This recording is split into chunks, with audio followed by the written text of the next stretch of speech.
Mu kitundu ekyokubiri eky'Omunyo Live okyali mulabi mulungi. Ekibiina ekya National Resistance Movement oluvannyuma lw'okutegeera ennaku ezigenda okukubirwamu kampeyini abantu abakutte bendera ez'ekibiina ebibiina ebyenjawulo balyoke bavuganye mu kalulu akabunaako omwaka 2021 nabo basiibudde abaabwe ku mukolo ogubadde Kololo ne babaagaliza obuwanguzi okukwata obulungi bendera era bwe batyo ne babasaba batuukirize obuvunaanyizibwa bwonna. Babadde bamaliriza ebyo ng'ekawempe eyo waliyo abavubuka nabo abeesibye enkerekejje ne bagamba nti batandiseeko omulimu gwa bulungi bwansi bagulabye nga gunaaba gwa mugaso. Baagala Uganda okujediza bagirekereka butayagisobola kola mama kola.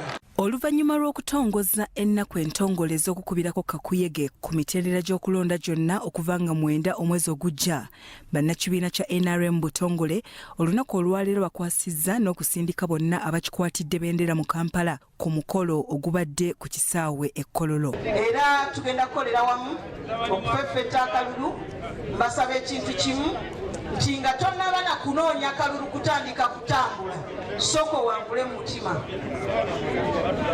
Sooka owangule mu mutima omanye nti akalulu kano nakamaze dda.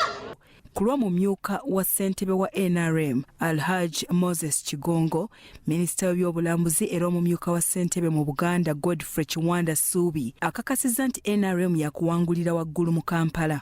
Kati bw'omala okugatta Kampala ate Kampala eri mu ki? Teri mu Buganda. Kati bwe tugamba nti Buganda ffe Museveni tuba tuzizza omutawaana. Kati abakkiriza nti Buganda ffe Museveni muwanike emikono ndabe. NRM oye! Katongole Singh okuva mu Kampala asabye ekibiina okubaga etteeka erikugira abaawangulwa mu kamyufu okutaataaganya bonna abakwatidde ekibiina bendera.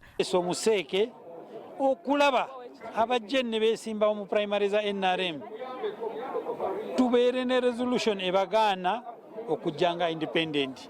Kuba abajja ne bamalira bantu baffe amaanyi. Ngenda okukolera abantu bange njagala okubeera eddoboozi lyabwe. Gogola emikutu omuyita program za gavumenti obatuukako mube nga muweerezebwa bulungi, ssente gavumenti nga bwe zireeta nga zibatuukako nga nzirondoola. Abamu ku baweereddwa bendera nabo baliko okuwabula ku bawadde ku ntegeka za KCCA okubalungamya okutimba ebipande mu kibuga. Abantu ba Mekene East n'ebimu bakoledde kumala emyaka 15 byonna mu bitegera bulungi era we tutandikira nga tulumba parliament ya Uganda. Tumiza Katonda olwekyo era nzikiriza Katonda tikyali bukulu butabawuwe mu bantu abangi nga bwe nakkiriziddwa n'empitamu n'enkwata flag bwento bwe ngenda okuyitamu era ngende nkiikirire ekibiina kyange n'abantu bonna wansi okutwaliza wamu. Honorable wange gwe nakulyanga task force omukulu Malekeneza abantu beerubaga nga bulijjo mukimanyi mbasaba obuwagizi bwammwe ngenda kubaweereza nga bulijjo wendi neera paka lasti. Okulonda ku mitendera gyonna kwakufundikirwa wakati w'ennaku z'omwezi nga 11 January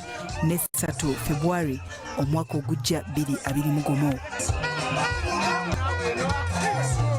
Mu ngeri y'emu abavubuka ba NRM wansi wa Kampala Yellow Camp nga bali wamu n'abakulembeze ba Kenyatta Market mu Kawempe basazeewo kukola bulungi bwansi beeyonje.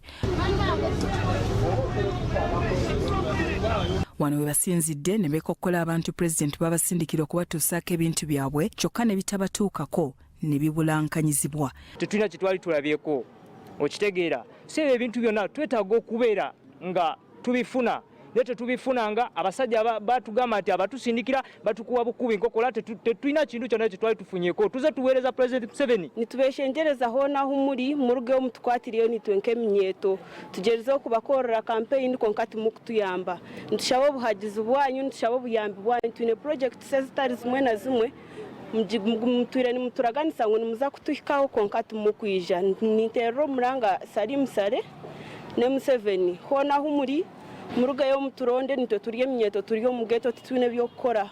Abalala bategeezezza nti bakweyongerayo n'enkola eno okwetoloola eggwanga lyonna. Olina okubeera omuyonjo ddala mu kyobulamu obuwa obusooke bwako ggwe okuwakanya ekibiina si gwe okuwakanya obuyonjo bw'oyagala okitegeera obuyonjo butandikira ku ggwe nga si bibiina n'ekibiina kye kyovaayo ne kirongoosa nakino ekibiina ekiri mu buyinza kirina okuleka omuntu nga muyonjo era okimutambuza nga muyonjo ovudde waka onomanya mbu wayezeewo otuuse ku mulimu onomanya wookolera wayezeewo osobola okuguza nzazze nga nnyirira ebyange.